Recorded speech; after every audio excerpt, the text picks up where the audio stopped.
Mike Radich here, and I'm now joined on the phone by undefeated mixed martial artist Brandon Bender. Brandon, how are you? Good, sir. How you doing? I'm doing good. Brandon, you got a fight coming up on May 11th for National Fight Alliance. How's training been going for the fight? Training's been going great. I'm getting over a little cold, so I can't complain. I've been training for months and months and months, just waiting for the time to fight. I usually take about a year off through every fight, or I only fight about 2 times a year, but people don't realize that through that time I'm training and getting better, making sure that I don't lose, you know what I mean? Now, are you still training at Millennia MMA? You know what, all those guys are my great friends, and right now I'm with Gary's Fighting Systems. I'm training with Checkmat, but all the guys like Romy Batiste, Javi Vasquez, all the guys from over there have really tremendously helped me throughout my career. Why did you decide to leave there? You know what? It's not that I really left. Those guys are my family. I've known them for since I was 13, 14, 15 years old. So just like sometimes you go away from your family, but you always come back and you always show them respect. So it's still open for you coming back. It's not like never say never. It's still a possibility that you could go back, not permanently, but get some good training if you ever want to. You know what, those guys, like I said, those guys are all my friends. I grew up with them. A lot of my technique came from there, and I put many hours in that gym and with those coaches. But my coach right now, Franklin Gary, that I've been training with, people don't know, but I've been training with him for over 10 years too. So, and him and Batiste, they used to actually coach together at a gym that I first started out called Body Shots that no longer exists. But they used to coach together. So it's not like I'm that far away from anybody who I first started with. I see. Now, you also do some teaching at the UFC gym. How long have you been doing that? I've been at the UFC gym now for about 3 years. And it's great. I get to show, the youth and the people who are interested in martial arts, the style I train and the style that I teach, and it's just a blast. How has teaching others helped you improve as a fighter? Teaching, I get to look and I get to teach people little techniques that maybe I forget or that I don't think about very often, because a lot of people have questions, and I get to really break down the move and break down the technique. And I get to watch it all day, so my mind's constantly being fed with it. So, and I don't think it takes away from my training. I think it just adds to it, because I'm putting in 10, 14-hour days every day. Now, at the UFC gym, will you do some training? Are there fighters there for you to work with, or is it just mostly when you're there, you're just teaching? There's some other people for me to work with. James Montassery, who was one of my really good friends and training partners, national champion Taekwondo. He's a really good standout coming out of Black House. I've known him since I was 15 years old. You guys should look out for him. He's undefeated too, I believe at 4-0. And he's about to do some big things. He's managed by Ed Soares, so he's training with Anderson Silva. So I get different looks from different people, but I train at I go to 4 or 5 different gyms, back and forth. So. Now, you're going to be fighting Jared Papazian on May 11th. What are your thoughts about him as an opponent? You know what? Jared's a great guy. I really like him. I think styles make fights, and I think that this is the perfect fight for me because his style plays right into my game, and I think that he's going to get taken down and tapped out.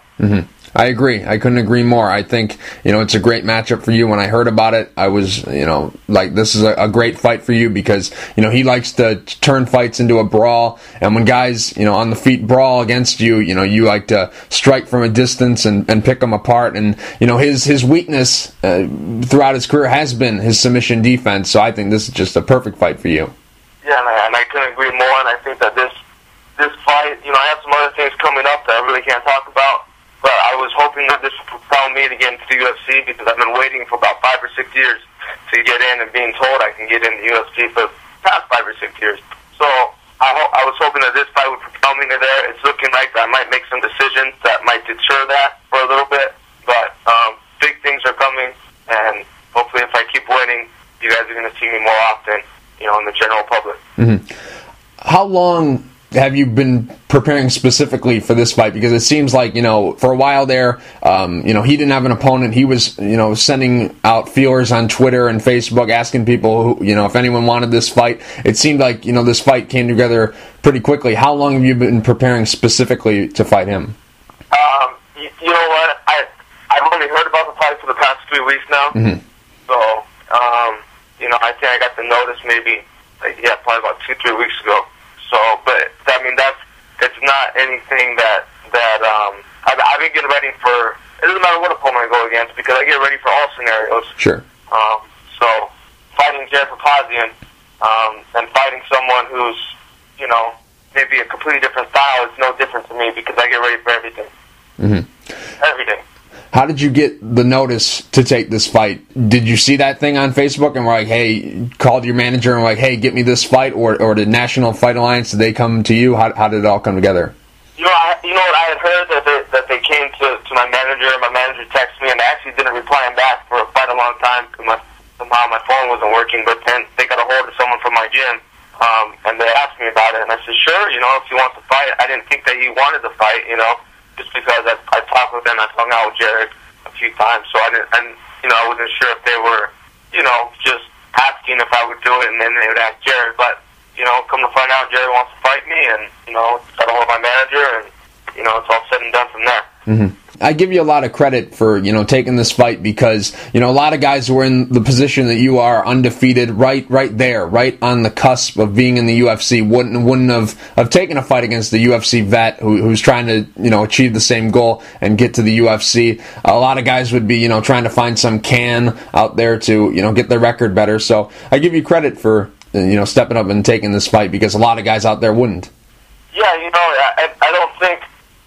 like I said, I've been trying to get in UFC, and I've been trying to pursue that, and I've had so many people tell me that I'm so close, and people actually down out lied to me that I'm right there. And it seems like every win that I get, or every time that I wait, being undefeated, I never seem to get the opportunity, no matter how close it presents itself. So I have to move forward and push forward and not care or think about what organization I'm fighting for, and just prove that I'm the best, no matter if I'm fighting for a title or I'm fighting on an underground show, just to prove that, a lot of these big-name guys, they're just regular people too. And, someone like Brandon Bender can train just as hard as them and is better than them.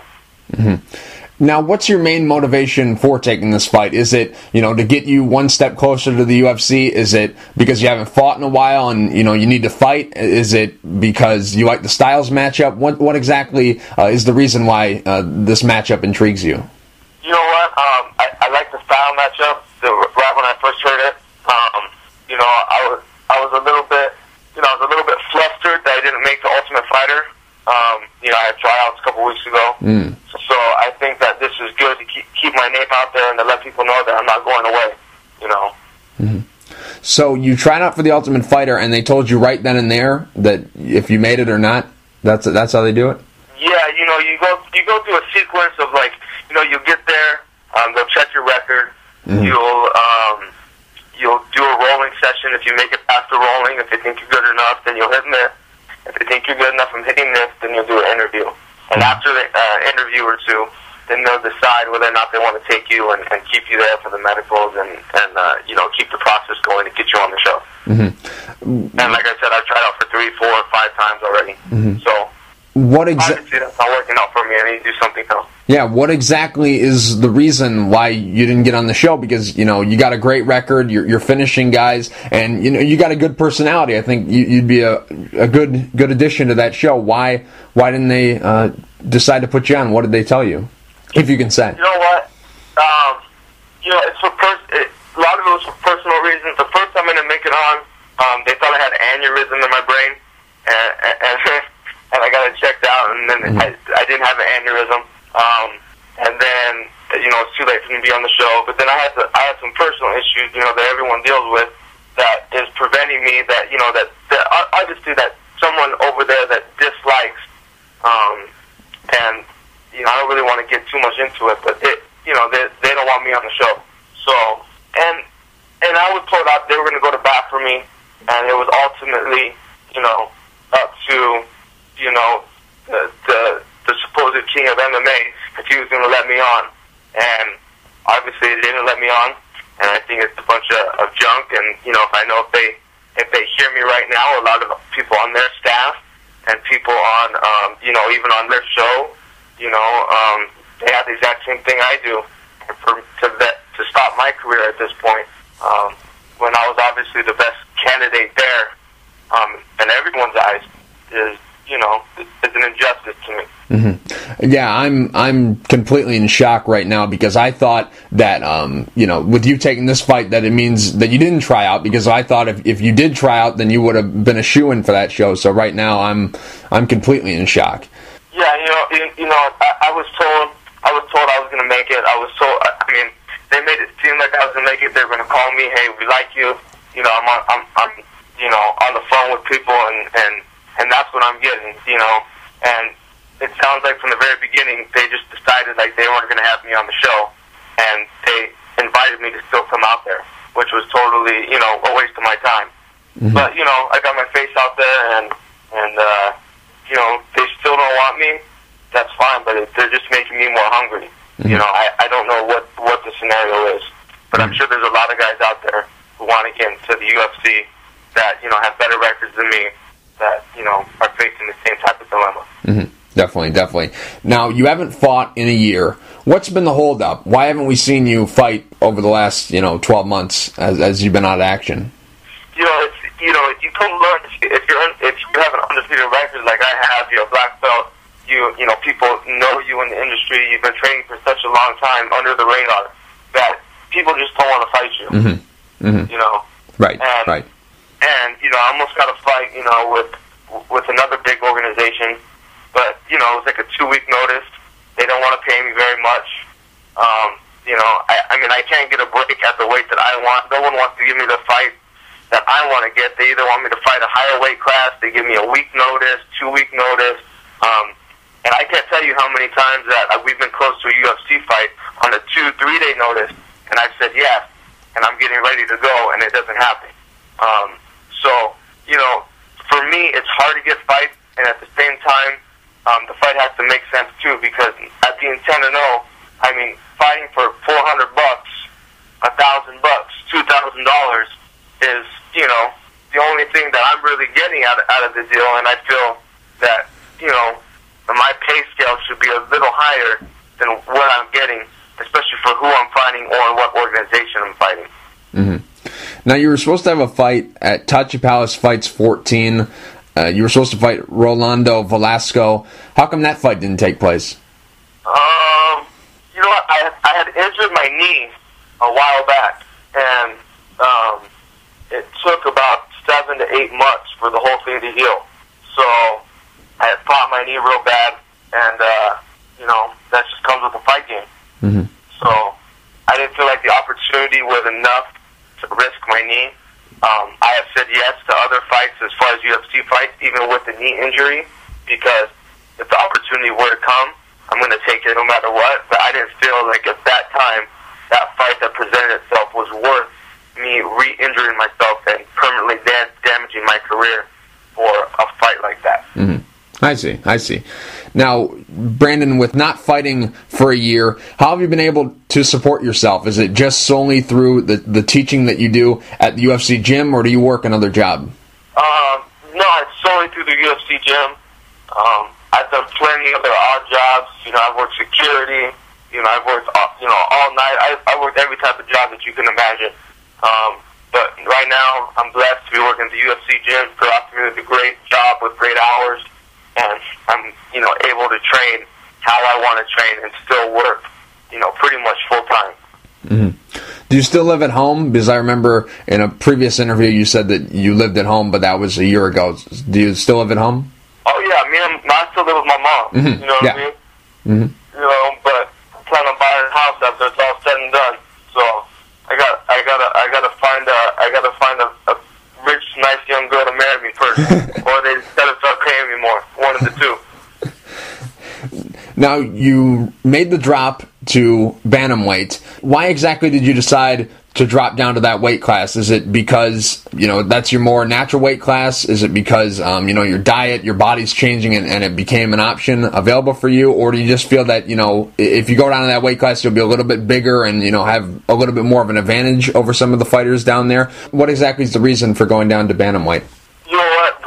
I saw Dominic Cruz. I killed Dominic Cruz one time, and he got on the scale and he got in the 160, and he told me that he was trying to gain weight after we got done training. So I weighed about 158, 160. So I was thinking, okay, if he can make it, then I obviously can make it. And I think I also had desire to go lower. Because some of these guys drop from outrageous amounts of weight, and as we know with this sport, there's a lot of problems with PEDs. Right. So me dropping the weight, I feel if somebody has that advantage, so-called advantage over me, that I will be bigger and stronger and keep my strength to make it at least an even matchup. Now, how tough is it for you to make 135? Because I know you love food. So, what kind of weight cut is 135 for you? I don't eat. You know what I mean? I get on the ice cream. To be honest with you, you know what I'm saying? I'm a professional, but I've been cutting weight for so many years. You got to realize I've wrestled. I've done so many things. Definitely. And what works for my body and what works for me is I get on the ice cream, candy, starving diet, and I keep my sugar level up. And to me, I would rather, if you put a piece of chicken with no salt or nothing that I got to eat and some broccoli, I just rather not eat any food. I like to enjoy my food. And I feel like I work hard enough to enjoy it. So I have my own style of cutting weight. I don't encourage it for anybody else, but I go on a crash diet, and if I need a little bit of sugar to keep me up, I'll have the sugar. But Jesus fasted for 4 days and 40 nights, and he came out okay. So if I don't eat for a couple days, that's fine with me. Yeah, I've heard that about you. I've heard that you do a fast for your weight cut. Is this something that you've always done? Because you mentioned wrestling and cutting weight for a long time. Is this something that you've always done, or is this something through trial and error that you've developed for your weight cutting? It's definitely trial and error. When I first made 135. I only got down to about 140, and I couldn't lose the 5 pounds. And I kid you not, the day before I went and got some, some Chinese food, and I got up to 152 about 5 o'clock the day before the weigh-in. And I sat in the sauna in and out for 16 hours, and I got out, and I got down to the weight. But the only way that my body will do it is not through dieting, is through crashing like that. And I feel stronger doing it. I'm like a hungry lion, you know what I'm saying, trying to get food. I'm not tired, I'm not groggy, I'm actually more energized because I'm hungry, because, I have more drive inside me because I'm not eating food. So to me, it's a benefit. Now, what's the type of food that you'll rehydrate on when you've made weight and you can eat? What's something that you'd be eating right now? Because your pre-weigh-in kind of food is kind of unorthodox for weight cutting. What would be the post-weigh-in meal? Post weigh-in, I'll go for sushi. I'll try to eat healthy. Usually, I remember one time I was with the Chiefs and Roman, some of my coaches. We go to sushi and we go to all you can eat, and I'll just throw up. I'll eat so much that I'll throw up sushi, then I'll come back and eat some more. Or maybe I might be craving some chocolate milk. I remember the Chiefs got mad at me one day for drinking a bunch of chocolate milk. But at the end of the day, it's what my body is saying and what I need, and I don't follow any type of regimen. I do what I want to do because I know that it's best for me, and nobody's going to tell me any different. And that way, I'm kind of hard to deal with sometimes, but the record speaks for itself. My talent speaks for itself. It's working for me. When will you start your weight cut? Yesterday. Oh, okay. So about about a week. Yeah. About a week and a half before 2 weeks. I mean, I've tried it earlier. I've tried to do things like that earlier, but I always end up failing, and I always end up gaining the weight.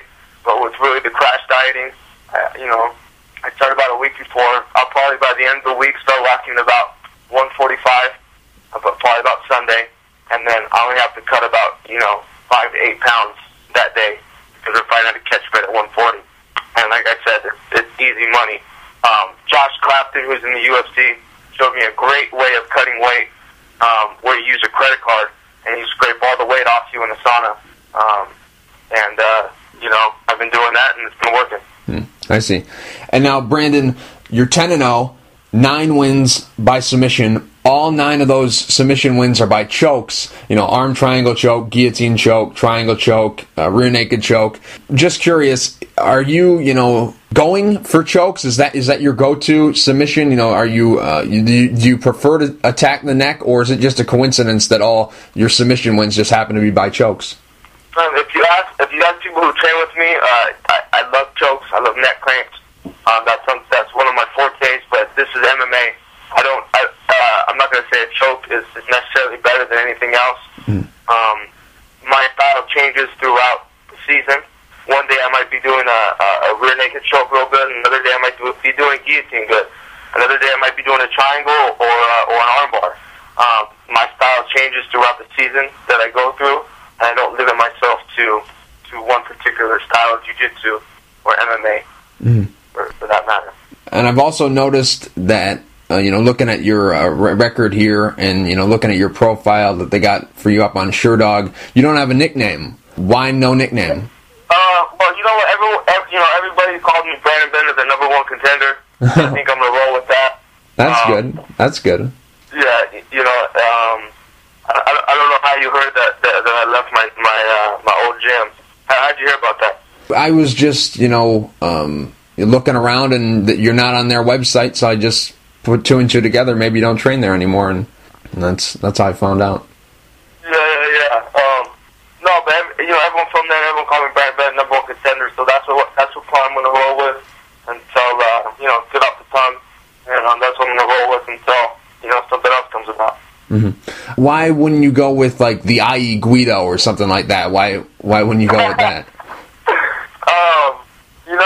I'm Italian. My grandparents from Italy and Sicily, but I don't have a really Italian last name, so I don't want to confuse people with calling me a Guido, but my last name is Bender. Oh. I don't want to. I don't want to be limited by a nickname either. I think that's why I waited so long. But it's just what everybody calls me. I don't want to nickname myself, but everyone around me calls me #1 contender, Brandon Bender. So my manager, everybody calls me it. So yeah. But if someone wants to pay me some good money, I'll change it to the IE Guido. Yeah, the Rick Legier, he's the IE bad boy. So IE Guido, I thought that one.